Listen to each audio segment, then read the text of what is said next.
जय हिंद दोस्तों। आज का वीडियो बेसिकली उन सभी बच्चों के लिए है जो 12th के बाद कंफ्यूजन में रहते हैं कि नीट और आईआईटी में दोनों में अंतर क्या होता है। क्या साइंस वाले बच्चे नीट का एग्जाम दे सकते हैं या फिर बायो वाले बच्चे आईआईटी का एग्जाम दे सकते हैं कि नहीं। इस सारे क्वेश्चन का जवाब इस टॉपिक में हम लोग समझेंगे। तो आइए समझते हैं। सबसे पहले हम लोग समझते हैं कि नीट और आईआईटी में अंतर क्या होता है। नीट का पूरा नाम होता है national eligibility cum entrance test. इसके थ्रू आप एमबीबीएस वगैरह कर सकते हैं, लेकिन इसका एक प्रोसेस होता है। नीट का एग्जाम जो है एनटीए कराता है। एनटीए क्या है?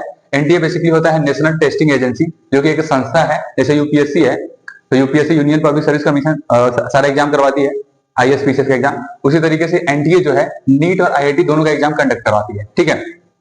अब यदि आप नीट का एग्जाम क्वालिफाई करते हैं तो आपका काउंसलिंग होगा। काउंसलिंग होने के दौरान अगर आपका रैंक अच्छा रहेगा तो आपको एमबीबीएस कॉलेज वगैरह या बीडीएस हो गया, और साथ में आयुर्वेदिक में बहुत सारा कोर्स है जैसे बीएएमएस हो गया, बीएचएमएस हो गया, बीयूएमएस और भी बहुत सारे जो कोर्स हैं आप इसके थ्रू कर सकते हैं। ठीक है। अब देखेंगे ये एमबीबीएस करने के दौरान आप अपने बॉडी के पार्ट का एक पार्ट जो है चॉइस करेंगे कि हम इस पार्ट के डॉक्टर बन सकते हैं। वो डेंटिस्ट हो या फिर बॉडी के किसी जैसे कि बोन है डॉक्टर पार्ट का डॉक्टर बन सकता है। लेकिन और भी सारे कोर्स जो हैं जैसे आयुर्वेदिक में बहुत सारे कोर्स हैं, ये आप इसके थ्रू आप कर सकते हैं। ठीक है। ये तो हो गया नीट। अब समझते हैं आईआईटी क्या है। देखिए आईआईटी बेसिकली हम लोग जानते हैं इंडियन इंस्टीट्यूट ऑफ टेक्नोलॉजी, जिसके थ्रू आप बीटेक वगैरह कर सकते हैं और आईआईटी से बीटेक कर सकते हैं। देखिए बीटेक करने के लिए कॉलेज तो बहुत सारा है जहाँ पे आप डोनेशन देकर 8 लाख 7 लाख देकर आईआईटी तो मतलब कि सॉरी आईआईटी बोले बीटेक तो कर सकते हैं, लेकिन वहां से आपका प्लेसमेंट नहीं होता है। अगर प्लेसमेंट होगा भी तो कोई कंपनी जो मतलब कि थोड़ी कम पैसा आपको थोड़ा कम पैसा देगी, 7-8 हजार में आपको नौकरी तो दे देगी, लेकिन आईआईटी इतना पैसा नहीं देगी।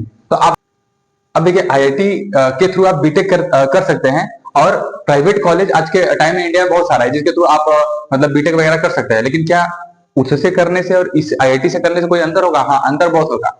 अगर आप आईआईटी से बीटेक करते हैं तो आपका प्लेसमेंट अच्छा जगह होगा, पैसा कंपनी बढ़िया बढ़िया कंपनी आपको मतलब इंटर्नशिप पे लेकर जाएगी। लेकिन अगर प्राइवेट में आप डोनेशन देकर 7-8 लाख रुपए देकर अगर करते हैं तो आपको बदले में सैलरी कितना मिलेगा? 8,000। क्या आईआईटी देखो इंडिया में बहुत सारा कॉलेज है, IIT Roorkee, IIT Delhi, IIT Mumbai है, तो बहुत सारा कॉलेज है। अगर आपका अच्छा रैंक आता है इसमें तो आप इसके थ्रू आईआईटी कॉलेज को ज्वाइन कर सकते हैं। लेकिन इसका प्रोसेस क्या है आइए समझते हैं।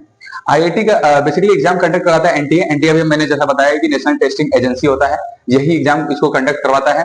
साथ में अब देखें यहाँ पे पीसीएम वाले फिजिक्स केमिस्ट्री, पीसीएम वाले जो फिजिक्स केमिस्ट्री मैथ है वो बच्चे इस एग्जाम को दे सकते हैं। अब ये एग्जाम भी 2 पैटर्न में होता है, 2 लेवल में होता है। पहला लेवल है जेई मेंस। अब जेई क्या है? जेई को बोलते हैं ज्वाइंट एंट्रेंस एग्जाम। ठीक है। J for joint, E for entrance, E for exam. तो ये 2 मतलब लेवल में होता है। पहला लेवल है मेंस। अगर मेंस में आपका जैसे कि के लिए क्वालिफाई हो जाता है, मतलब जेई अगर मेंस क्वालिफाई होंगे तो एडवांस के लिए आप क्वालिफाई हो जाएंगे, और वहां आप जेई एडवांस का एग्जाम अगर क्वालिफाई करते हैं उसके थ्रू आप आईआईटी कॉलेज पा सकते हैं। अब देखिए ये सिर्फ आईआईटी कॉलेज नहीं दिलवाता है आपको। अगर जेई में आपका अच्छा रैंक है तो आप एनआईटी वगैरह भी पा सकते हैं, जैसे नेशनल इंस्टीट्यूट ऑफ टेक्नोलॉजी। आपको आईआईटी तो नहीं, लेकिन उससे नीचे का जो लेवल है कॉलेज है वो आपको मिल सकता है। एनआईटी हो गया, और बाकी जैसे सीएफटीआईएस वगैरह हो गया, इसके थ्रू भी आप बीटेक वगैरह कर सकते हैं। ठीक है। अब वैसे तो एनआईटी एमएससी भी करवाता है, तो आप एमएससी भी कर सकते हैं एनआईटी वगैरह से। लेकिन मेन फैक्टर क्या है? अगर आप जेई मेंस का एग्जाम निकालते हैं तो एडवांस के लिए एलिजिबल हो जाते हैं। ठीक है। अब हमारे मन में ये सवाल आता है कि क्या बायो के बच्चे आईआईटी का एग्जाम दे सकते हैं? तो इसका जवाब है नहीं। क्यों नहीं? क्योंकि बायो वाले बच्चों का सब्जेक्ट बेसिकली होगा क्या? फिजिक्स, केमिस्ट्री और बायो। अब यहाँ पे हम लोग देखा कि जो आईआईटी का एग्जाम देगा उसके लिए मैथमेटिक्स का होना जरूरी है। ठीक है। इसलिए आप यहाँ पे बायो वाले बच्चों को यहाँ पे इंटरेस्ट नहीं दे सकते हैं। लेकिन इसका उल्टा होता है नीट वाले में। अगर आप नीट का एग्जाम देना चाहें तो क्या सिर्फ बायो वाले बच्चे देंगे? नहीं, मैथ वाले बच्चे अगर 12th में मैथ लिए हैं, कोई फिजिक्स केमिस्ट्री मैथ से 12th पास आउट किया है, तो वो नीट का भी एग्जाम दे सकता है और आईआईटी का भी एग्जाम दे सकता है। वो आपके ऊपर डिपेंड करता है कि आपका लेवल कितना है। ठीक है। तो बहुत सारे बच्चे ऐसे हैं जो मतलब कि आईआईटी का एग्जाम भी निकाले हैं और नीट का भी एग्जाम निकाले हैं। तो यही बेसिकली आप लोग को ये वीडियो के माध्यम से अच्छे से समझ में आया होगा कि नीट और आईआईटी में अंतर क्या है, किस तरीके से इसका एग्जाम होता है और किस तरीके से अपना प्रिपरेशन हम लोग कर सकते हैं। तो वीडियो अच्छा लगे तो चैनल को सब्सक्राइब कर दें। धन्यवाद।